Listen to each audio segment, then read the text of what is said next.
রবিবার গভীর রাতে বাংলাদেশের উপকূলে আঘাত হানল ভয়াবহ ঘূর্ণিঝড় রিমাল। কর্তৃপক্ষ দেশের নিম্ন দক্ষিণ পশ্চিম উপকূলীয় এলাকা থেকে 8 লাখেরও বেশি মানুষকে সরিয়ে নিয়ে নিরাপদ আশ্রয়ে পৌঁছে থাকার বন্দোবস্ত করেছে। ঘূর্ণিঝড়টি স্থানীয় সময় রাত 8:30টার দিকে বাংলাদেশের মংলা ও খেপুপাড়া উপকূলের দক্ষিণ পশ্চিমাঞ্চল হয়ে ভারতের পশ্চিমবঙ্গ উপকূল অতিক্রম করতে শুরু করে। ঘূর্ণিঝড়টি মধ্যরাত 12টা থেকে 1টার মধ্যে বাংলাদেশে অতিক্রম করে। এরপরে এটি ক্রমশ দুর্বল হতে শুরু করেছে। স্থানীয় প্রশাসনিক কর্মকর্তারা জানিয়েছেন, ঝড়ের কবলে পড়ে এক যুবকের মৃত্যু হয়েছে এবং দক্ষিণ পূর্ব পটুয়াখালীতে বেশ কয়েকজন আহত হয়েছেন। এরই মধ্যে রবিবারই ঘটেছে মর্মান্তিক নৌকাডুবি।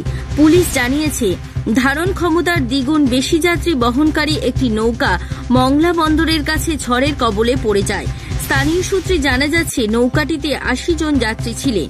রাতেই নৌকাডুবির ঘটনার খবর পেয়ে উদ্ধার কাজ শুরু করেছে নৌপুলিশ, দমকল ও উপকূলরক্ষী বাহিনীর ডুবুরিরা। নদীতে তল্লাশি চালাচ্ছেন। সাঁতরে পাড়ে উঠে এলেও এখনো বহু মানুষের খোঁজ মেলেনি। এর আগে 8 লাখেরও বেশি মানুষকে ঝুঁকিপূর্ণ এলাকা থেকে নিরাপদ স্থানে সরিয়ে নেওয়া হয়েছে। বাংলাদেশ আবহাওয়া অধিদপ্তর বিএমটি দক্ষিণ পশ্চিম বৃহত্তর বরিশালের জন্য 10 নম্বর চরম বিপদ সতর্কবার্তা জারি করেছে এবং চট্টগ্রাম সহ দক্ষিণ পূর্ব উপকূলীয় এলাকায় 9 নম্বর চরম বিপদ সতর্কতা জারি করেছে। ব্যুরো রিপোর্ট, জেলার বার্তা।